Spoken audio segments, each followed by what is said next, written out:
Does a title make a manager? Usually. But does a title make a leader? Not always.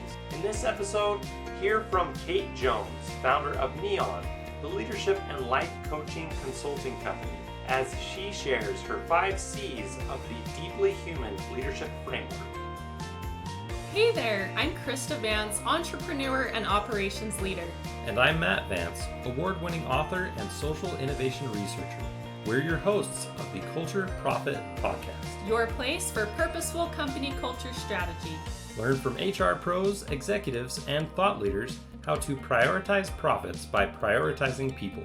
This episode is sponsored by Mobrium, the best friend of forward-thinking HR leaders, helping you strengthen your employer reputation as a reflection of your real culture. Learn more at mobrium.com. Have you ever wondered how working in a corrections facility can prepare you for a career in consulting? Joining us today is Kate Jones, founder of Neon. Today, we'll explore the challenges of turning around a toxic company culture, the strategies for rebuilding trust, and the essential first steps to improving workplace. Get ready for a thought-provoking discussion on organizational transformation and company culture. So, Kate, thank you so much for joining us. Thanks for having me. It's lovely to be here. It's lovely to have you, and we want to hear a little bit more about Kate. Kate founded Neon in 2013 after 10 years in corporate consulting and 10 years in social work and probation for 10 years before that. Her purpose is to help people live, lead, and work well, and she specializes in leadership development and culture change in purpose-led organizations. She is a professionally certified coach, the architect of deeply human leadership, and the leader of a global community of people who share purpose about changing the world of work called the Deeply Human Culture Club. Based in London, UK, Kate believes that the shift most organizations need to make is the shift from hamster to human. She is passionate about well-being, connection, and creativity. I love that. So I'm so curious to hear a little bit more about your past job working in a corrections facility and how that kind of ties and has helped you in your role today. The corrections facility, said in your accent, sounds so much more hardcore than.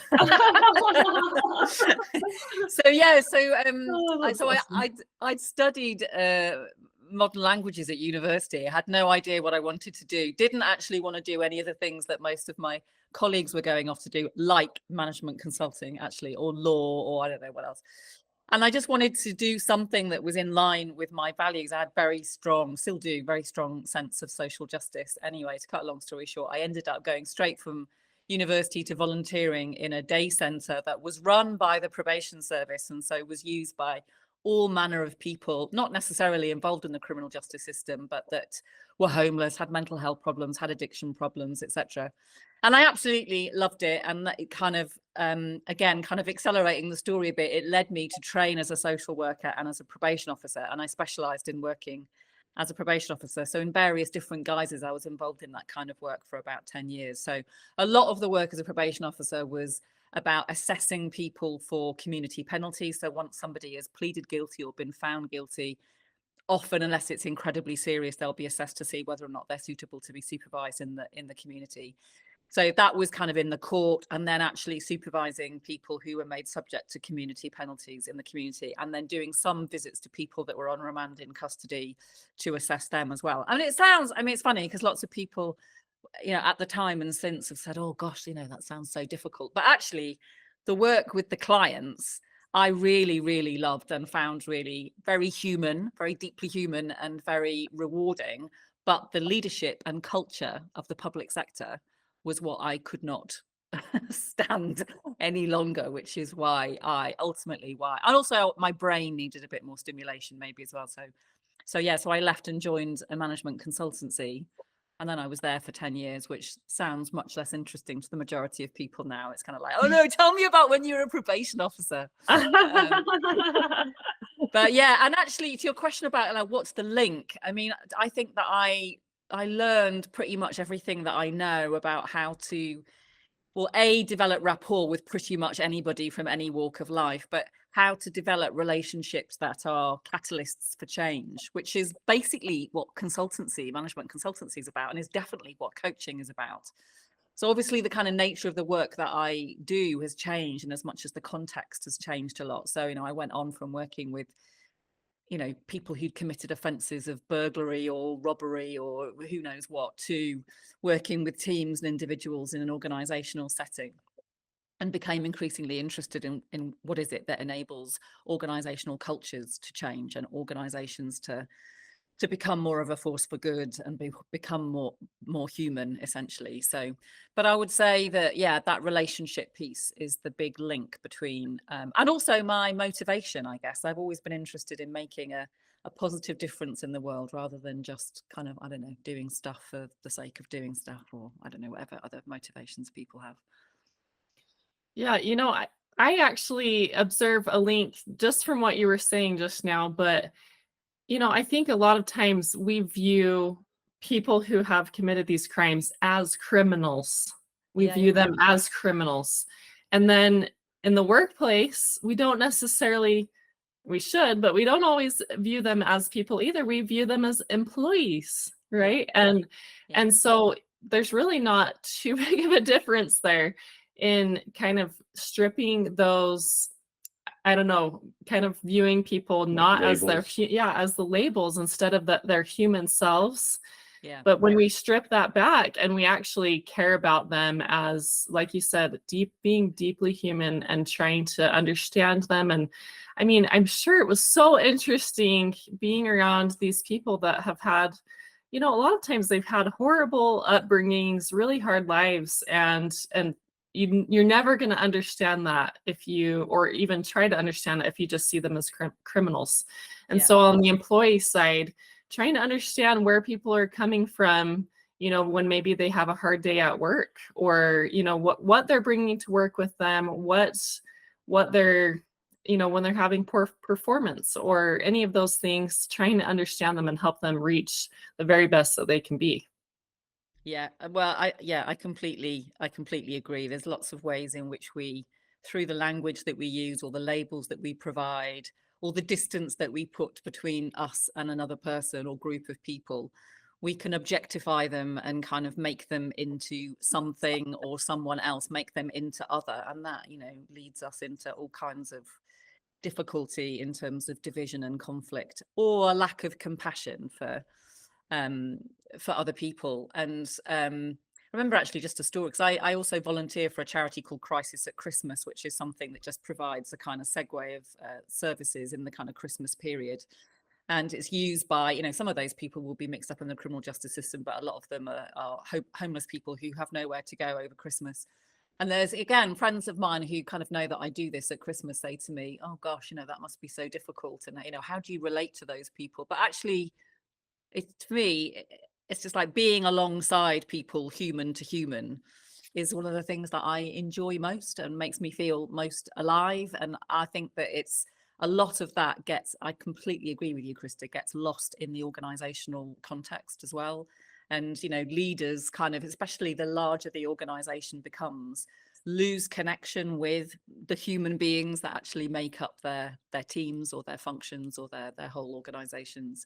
So, and I'm sure we're going to talk about the sort of deeply human leadership thing, but one of the cornerstones of that is connection. So the ability to develop like meaningful connections with people, rather than just it being a transactional thing where I'm interested in you because of what you can do for me and what you're going to deliver. And also care, the ability to actually care about other human beings and the extent to which they're thriving or not at work and in life. So there are definitely I love some how crossovers. deep we're already getting into this. Yeah. Yeah. Right off the bat. Yeah. So Kate, give us at a high level, what is Neon, your company that you founded, and tell us about your well-being equation. Okay, so Neon is, I founded Neon in 2013. So after I'd left my management consulting firm. It's essentially, it's a consulting and coaching company that specializes in building deeply human leadership capability in purpose-led organizations. So I don't exclusively work with, by purpose-led, I mean organizations that have a purpose beyond profit. So they could be public, private sector, charities. And most of the coaching work, be it with teams or individuals. I do some leadership development in terms of building the capability of leaders in the form of leadership development programs, and I do some leadership strategy stuff. So I'm really interested in the contribution that leadership makes to culture, and that the contribution that culture makes to driving well-being and performance. So I'm absolutely evangelical about the necessity, the imperative of culture to be a business issue, actually. Because, you know, the old Peter Drucker saying that culture eats strategy for breakfast, which isn't to say that strategy doesn't matter, but that is if you don't pay attention to culture, you can easily be sunk by it.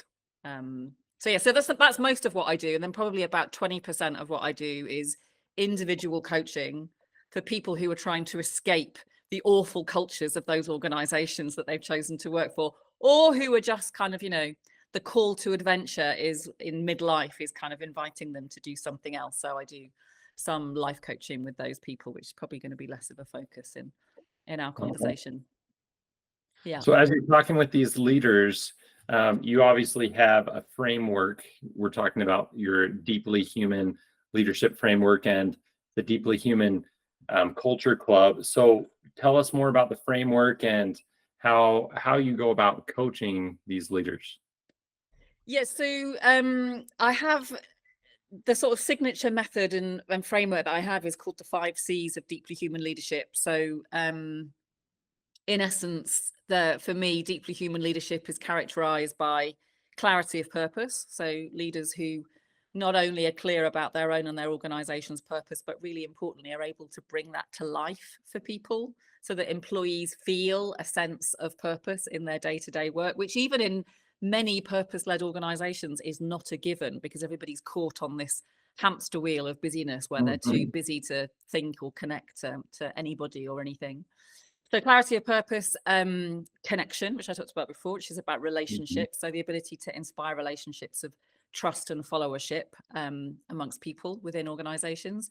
Consciousness, the 3rd C, which is about emotional intelligence and the ability to take responsibility for your impact rather than just crashing around unintentionally, causing damage or not being a force for good. Creativity, the 4th C, which is about creating environments of belief where people actually believe that stuff is possible rather than feeling kind of without a sense of agency and without a sense of optimism. And finally, care. So of which self-care, like the necessity for leaders to take responsibility for their own well-being, that being really important, as well as obviously kind of care for the people that work with you and for you, etc. And also care for the wider world. So the whole thing about business as a force for good. So that's the sort of model of deeply human leadership, and that kind of informs all of the work that I do, whether it's, as I said, whether it's kind of team or individual coaching or whether it's more on the sort of strategic level in terms of looking at how to develop deeply human cultures, deeply human organizations. You know, that has some connection for me to Maslow's hierarchy of needs and the different innate needs that we have as humans. And just looking at those 5 C's, I just wrote it on my notebook here. I love how you're bringing some very on purpose human components while also talking about business pieces too, like clarity of purpose. I think that can apply both to the leader being the overseer of the organization, which is a non-human entity. You have to know what the purpose of the business unit is, but I think it can also spill over to what is your purpose as an individual, as a person, as a leader, and how you can purposefully affect for good the lives of the people within. You've got these people, humans, who are the operators of the business, the non-human entity, and there is a relationship there between the people among the company, the people outside of the company, so other individuals, and to the business unit, that non-human entity that's part of this conversation as well. I honestly, I love those 5 C's. That's very powerful, and I want to give some more thought to it as well. I like this. Yeah, and sorry, backtracking just a little bit.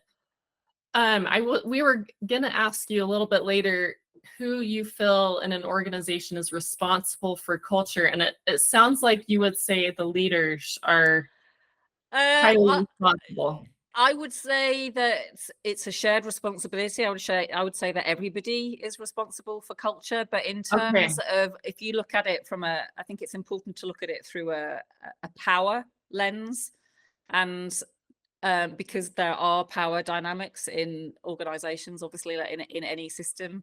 And so for that reason, I think that there is a particular level of responsibility that sits with leadership. And I would also say, right, an influence. They have greater influence to kind of improve the culture.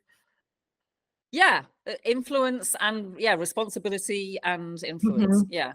But I don't think that I don't think that they can do it on their own. And I think you asked me earlier about my employee wellbeing equation. Part of that is self-responsibility. So I'm a massive advocate of organizations needing to do more through their leadership and through paying attention to their culture, to do what they can to make sure that people are well and people are at their best, if you like. But I also think that individuals also need to, we as individuals, as individual employees, need to step up in terms of the degree to which we take care of ourselves. You know, there are lots of people who, for all kinds of very understandable reasons, work themselves into the ground, are unable to say no, don't set boundaries, are not clear about what it is that they need in order to thrive at work, don't look after themselves, don't eat well or sleep enough, or do some of the things that just enable us. And, you know, there's tons more, and it will vary from individual to individual. But so I definitely think that it is a partnership, and I don't think you see as much actually written about or talked about what the individual must do. A lot of the time it's what the organization or the leadership can do, and I think it is a bit of both, to be honest. Yeah. Oh yeah, go ahead. Well, one thing I was going to say is, at a previous company, I was in a leadership role in HR and was tasked with administering the employee engagement survey. And at the end of the engagement survey, the individual would receive a report highlighting their own engagement. And that was to act as a catalyst for helping them see where they're at. And I think, honestly, there's too much entitlement and what's in it for me and what you can do for me mentality in the workplace. Yeah. I think we do need to realize that, you know, you're the captain of your own ship.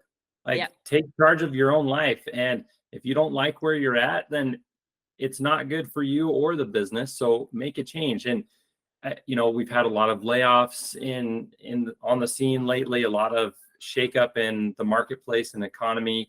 And it's, you know, putting different equilibriums out there for people. But who cares about that when you as one person are not, you know, aligned with the organization? That conversation matters very much to you because it's your life. And if you're not satisfied, then make a change. If you lost your job tomorrow, you'll figure it out. Like, something's going to happen. Something's going to change. You know, the world isn't going to end because you're unemployed for a time period. I've seen that firsthand in my life and in various different circumstances. You can get through that hard moment and you can get to something that's a lot more exciting, a lot more fulfilling. So I love the fact that you have this portion of what you do, Kate, where you're helping people navigate that change for themselves, because that's dramatically affecting one individual's life at a time. And it's also improving businesses and company cultures, because we each have to be aligned for there to be kind of a collective equilibrium within a company and a culture. Yeah, well, I completely agree with you. I think, you know, and the whole coaching industry is based on this idea. I trained originally with a coaching school called the Coaches Training Institute, which is based in the US. And, you know, the language that CTI use is that everybody is resourceful, creative, and whole. It's WHOLE. So in other words, we are all, yes, we might need help from time to time. Yes, it's helpful to have a kind of co-pilot who's walking alongside us, but we're not broken. We don't need fixing. And actually, we are responsible, resourceful grown-ups, right?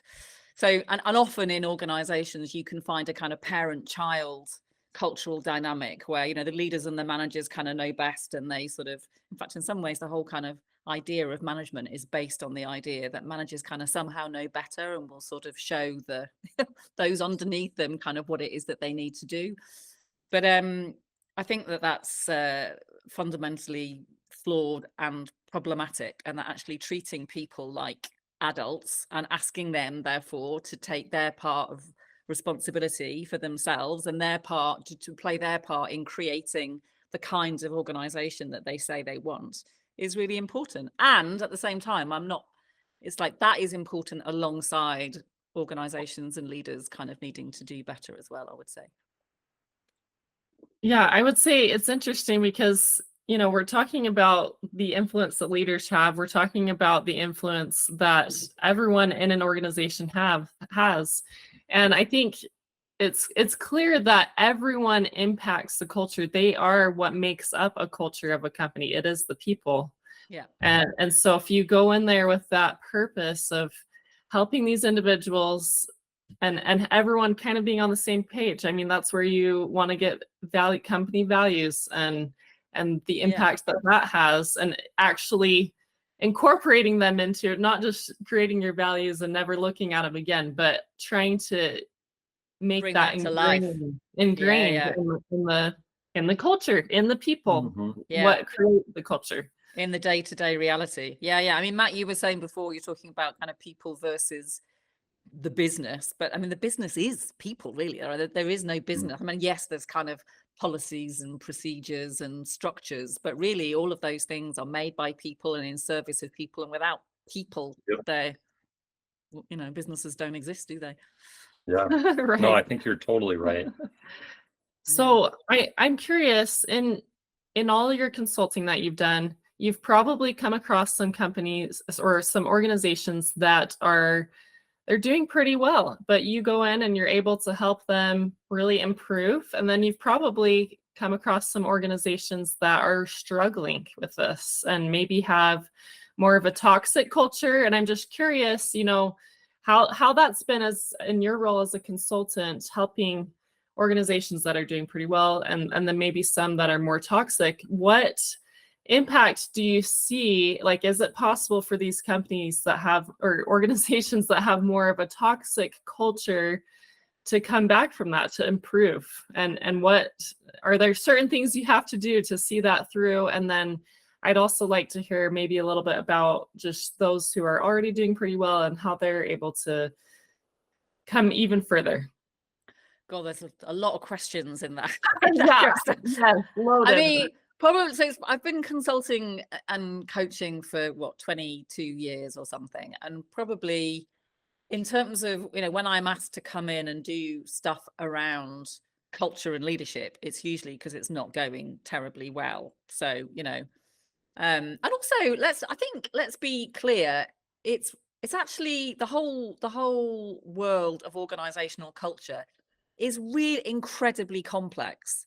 I think, Krista, when you and I had a sort of pre-conversation, it's almost like a bit of a sacrilegious thing to say, given the kind of work that I do, but the notion that how realistic is it to think that you can radically change organizational culture, particularly at scale, at an organization of thousands? You think of some banks that are like hundreds of thousands of people strong. I think when at smaller scale, it is much more achievable and at an earlier stage in an organization's life cycle. So some of the work that I do is with startup organizations. And fundamentally, I mean, you can bring about changes. I mean, because of I essentially, in the main, Neon is me. I work on my own, and so a lot of the time I'm working, trying to chip away at organizational culture, particularly when I'm working with individuals and teams. And I definitely believe that it's possible to make a difference, but it can sometimes feel like a bit of a drop in the ocean. The reason that I love the strategy stuff is because it's more likely to affect, to have a broader reach. So I do think that it is, I definitely, I mean, I wouldn't be in the line of work that I am unless I believed that it was possible to make changes. In terms of the question of toxic organizations, I think that, I don't think that you can turn around a toxic culture without making radical people changes. In other words, taking some people out. Mhm. I think it's very rare. I've never come across a situation where, that level of dysfunction can be remedied and, I don't know, rectified or healed without some degree of, radical change in terms of the people in positions, and that not necessarily in leadership positions, but I do generally think that there needs to be some kind of radical leadership change when you're trying to come back from a toxic cultural scenario. I don't know if that kind of...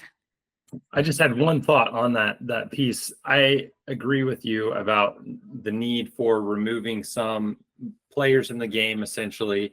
We call those bad actors. Yeah, some bad Yeah. actors from a company. But I've personally had situations where I've seen one or multiple leaders have a really bad reputation within an organization for, not having a psychological safe environment around them. Mhm. And then I've seen those same individuals get plugged into another company and have a personal reset. And so they go to this other company and it's this moment of introspection, and they are also in a new environment. And I've seen some of those individuals change and thrive. But it can, to your point, I think it can be very difficult when you've got those individuals staying in this environment where everything's the same and to just change. I've also seen that an individual like that make the change, but everyone around them won't let them don't believe be changed. Yeah. And so they're still perceived as their past behaviors. And so I think I guess maybe this isn't the best human trait, but we sometimes have a hard time forgetting things, letting things go, forgiving, and moving forward. And when we're talking about work culture, this isn't family dynamics. This isn't your blood relatives where you're connected no matter what. There can be changes, and that's not a bad thing. Your business, coworkers and everything, that's a different relationship dynamic than your family. And so, yeah, I agree with you. Just wanted to kind of add that note of, I also agree that's one of the most important things to radically change a toxic culture. Yeah. Well, there's two things that listening to you that kind of come to me listening to you. One is, I agree that families are not organizations, but you're probably familiar with the whole, systemic work around constellations, for example, which is, originally kind of introduced by Bert Hellinger, who I think was Austrian, I think. But this whole idea that there are patterns of behavior within systems, whether they're family systems or organizational systems, patterns that can be passed down from generation to generation unconsciously, as a result of, let's call it an unhealthy system dynamic, and patterns that emerge in the context of those unhealthy dynamics that can be passed down. And that actually, in the systemic school of thought, you can remove somebody who appears to be the problem, quote unquote, and you can find that the next person that goes into exactly that same role behaves in a very similar way, and it's actually something to do with the dynamic of the system rather than the dynamic of the of a particular individual.